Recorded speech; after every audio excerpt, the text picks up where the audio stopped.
இப்ப என்கிட்ட வந்து நெறைய துணிகள் வந்து இருக்கு. நான் அத யூஸ் பண்ணியிருக்க மாட்டேன். இல்ல ஒன் டைம் நான் யூஸ் பண்ணியிருப்பேன்.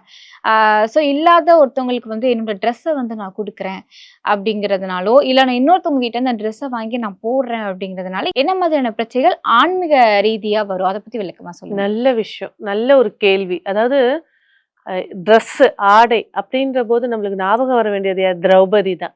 அந்த பஞ்ச பாண்டவர்கள் அவங்களுடைய இதுல விட்டதுக்கு அப்புறமா, அவளுடைய ஆடைய உரித்தபோது அவ கணவர கூப்பிட்டாங்க, தெய்வத்த கூப்பிட்டாங்க, எல்லாரையும் கூப்பிட்டாங்க.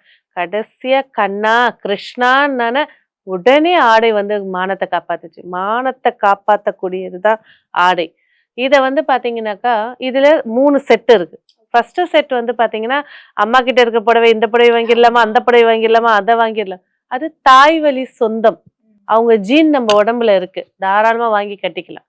செகண்ட் செட் வந்து பாத்தீங்கன்னா, இவங்க கிட்ட இந்த புடவை இருக்கு. கேட்டு வாங்கிக்கலாமா? இல்ல என்ன செய்யலாம்? எப்படி செஞ்சு வாங்கலாம்? அப்ப ஃபர்ஸ்ட் விஷயம் கவனிக்க வேண்டியது என்னன்னா, அந்த காலத்துலலாம் வந்து பாத்தீங்கன்னா, பழுத்த சுமங்கலின்னுவாங்க. 60 வயசு வரைக்கும் ஹஸ்பண்ட் ஒய்ஃபோட நல்லா அவங்க கிட்ட இருக்கக்கூடிய ஆடைகள் வாங்கி கட்டும்போது, அதிர்ஷ்டமும் கிடைக்கும். இல்லறமும் நல்ல சிறப்பா ஏற்படுத்தி குடுக்கும்.